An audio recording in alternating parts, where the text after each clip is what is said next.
through our economic development efforts with the city, I've had the good fortune of working with a lot of the members of the DOA team through the county's economic development work group. And so I had a few discussions with Randy over the course of the last couple of years. And when he indicated that he was getting ready to retire, we had some fairly long conversations about what the job entails, good, the bad, the ugly, and decided that this would be a reasonable next step. Love the fact that it's in our own backyard. We call Chippewa Falls home proudly as a local resident, and so it seems like it's a really good fit.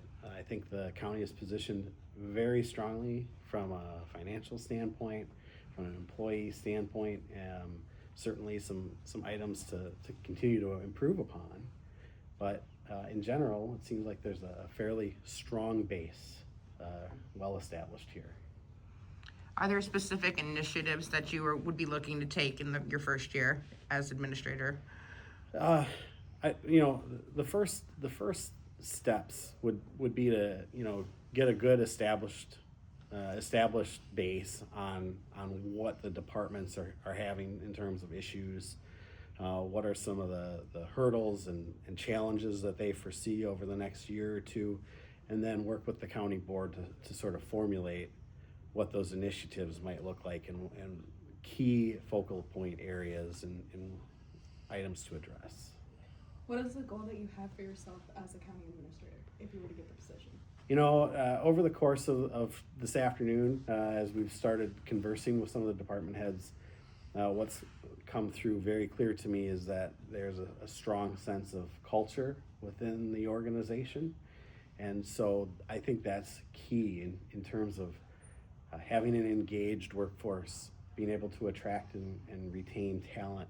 And that is something that, I'd want to continue to improve upon and to at a minimum maintain and at best improve upon, because that is to hear so many people discuss the culture of county government, which is traditionally not very exciting. It seems like they have a really good base here.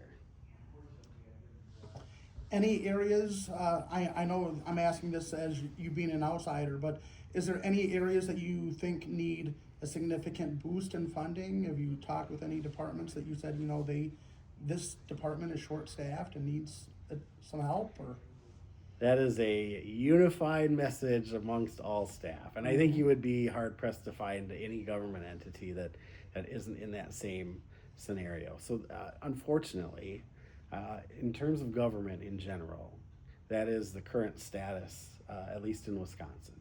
As long as we've got levy limits in place, moving numbers in terms of staffing and financial commitments is going to be an ongoing challenge.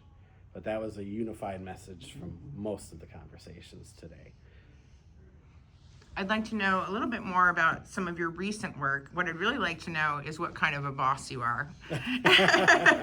What do you think people that have worked with you would say about what your strengths are and what kind of a leader you are? Straightforward, honest, work with integrity, and I'll be a straight shooter. I'm not gonna, and I expect that from the people that would work for me too. I mean, let's have honest conversations. I don't want to be surprised by issues that haven't been discussed, and so maintaining that open level of communication and dialogue is critical, and I think that harkens right back to the culture of the organization.